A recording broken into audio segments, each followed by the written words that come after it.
Hey, welcome back to Johnny Builds, where this week I built these 3 stools out of steel with stained Sugi tops. Now these are made to go with the kitchen island that I recently built. There's a link to that video right up there in the corner, and it turns that into sort of a part-time breakfast nook.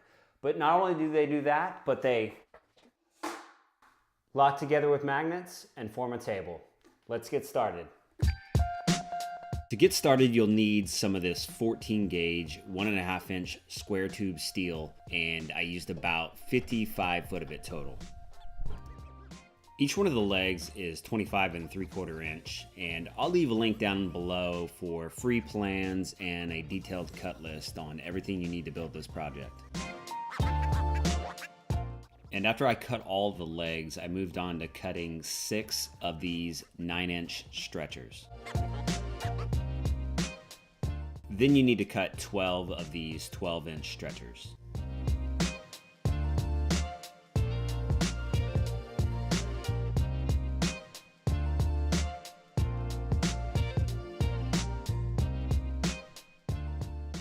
Before moving on to welding, you want a good, clean surface to stick together. And here you see me using my angle grinder and a flat disc to get rid of any burrs or mill scale still left on the pieces. I built up a little jig on a piece of MDF because this was a good flat surface to weld on, and I don't have a welding table just yet. I'm a brand new welder, and for a long time welding projects really intimidated me, but with this one I decided to just dive right in. I really got the hang of it. My beads weren't pretty, but it held together well. This is totally doable if you're a new welder. With the first side tacked up, I flipped it over and then welded up all the joints on the second side.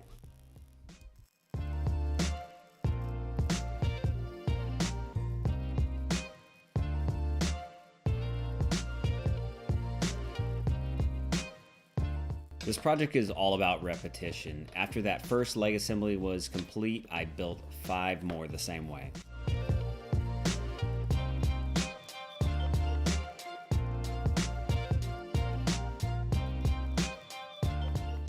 I cleaned up all the welds with a flat disc, and the 6 leg assemblies were finished. Now I could join the 2 leg assemblies together with the 9-inch stretcher we cut earlier, and I use these magnets here to hold everything in place while I tack them together. And now I'll take a second to say, go ahead and hit that subscribe button to stay up to date with all the projects I've got coming up. And a big thank you to everyone that's subscribed already. For the stretchers on the opposite side, I decided to change it up a little bit and use these 45-degree trapezoidal pieces that are about 10 inches long and reference those off of a 8-inch piece that's 90 degrees where it butts up to the first trapezoidal piece, and then 45 degrees where it meets back with the side of the stool. You'll see exactly what I'm talking about here in a second. But first I used my angle grinder to clean everything up and get it ready for welding.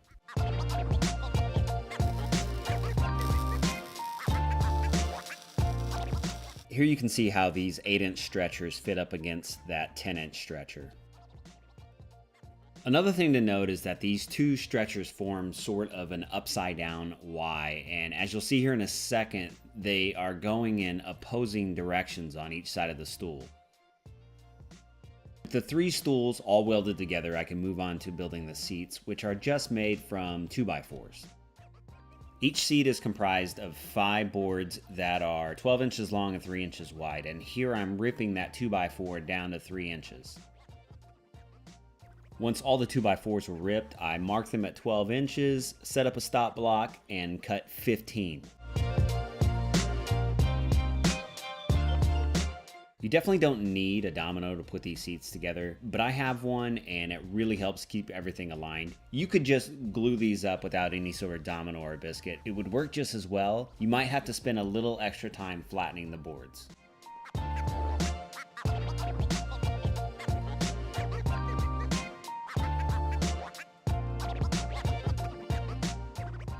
I had to make some adjustable feet for these stools, so I used this 1.5 inch flat stock steel and cut it to 1.5 inch square. I cut 12 of these for the adjustable feet and then 12 more for the attachment tabs for the seat. Then I came back on the drill press and drilled out a hole for each one of the tabs on the adjustable feet. And then came the tricky part, trying to line up this little 5/16 nut over that hole and have it line up to where I can thread in the adjustable foot. I actually messed up more of these than I'd care to admit, but I did end up with 12 good ones, and that's all that counts. I ran a bead of weld all the way around each one of the adjustable feet, and these are those attachment tabs for the seat. I finished up with a flat bit to clean up all the welds, and then tested out one of the adjustable feet, which worked great. I got rid of any glue residue and flattened the seats using my hand plane. The three stools all locked together to form a table using these rare earth magnets that made up to a 1/2-inch piece of flat stock steel. After marking out the location using the magnet itself, I used this straight bit to route in a little groove that the magnet will sit down flush, and I came back with a chisel just to clean it up and make sure everything fit properly.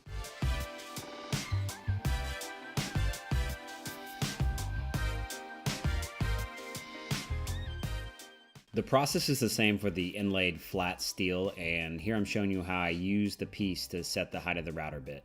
And then the steel inlay gets attachment screws drilled in on each side. I cleaned up each one of the stools with my orbital sander, getting rid of any of the remaining oil or mill scale, and then came back in with a rag and some mineral spirits, getting everything ready for paint. Speaking of paint, I use this Montana matte black spray paint, and this stuff is just awesome. Link in the description down below. And a shout out to Mike at Modustrial Maker for the tip. Before I move on to the Shou Sugi bond process, I sanded everything up to 120 grit and broke over the edges just a little bit with my orbital sander. And now for my favorite part, burning and staining wood, Sugi bond. If you can't tell, I'm a little obsessed with this technique. I did a tutorial video on exactly how to do it. There's a link over there in the corner and down in the description below.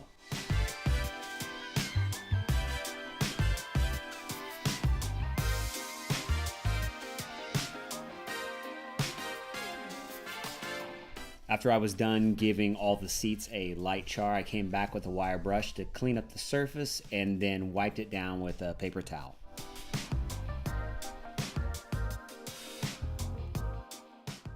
I went back to Home Depot and had them mix me up a few different colors of the stain. Now this one right here is the tangerine. This is in the brochure. This is one they already include. I did the red. I already had this color right here, but I did a purple as well, and this one was not in the brochure. I told Home Depot I wanted purple, and the nice lady at Home Depot mixed this color up for me, and it came out great. And of course the process is the same as I've done in my other videos. I put on the stain, wipe it off, and then come back with a sanding pad just to bring out some of that natural wood. Now it was time to attach the magnets and the plate steel, and I mixed up some 5-minute epoxy, laid in the magnets, and then secured it with a couple screws that came with the kit. There's a link to the magnets I used down in the description below. Once the magnets were attached and the steel plates were attached, I came back with my favorite finish, a Minwax wipe-on poly, and you see how vivid those colors get when you put the finish on them. And last I attached the tops with 1¼ inch screws, and these stools were done.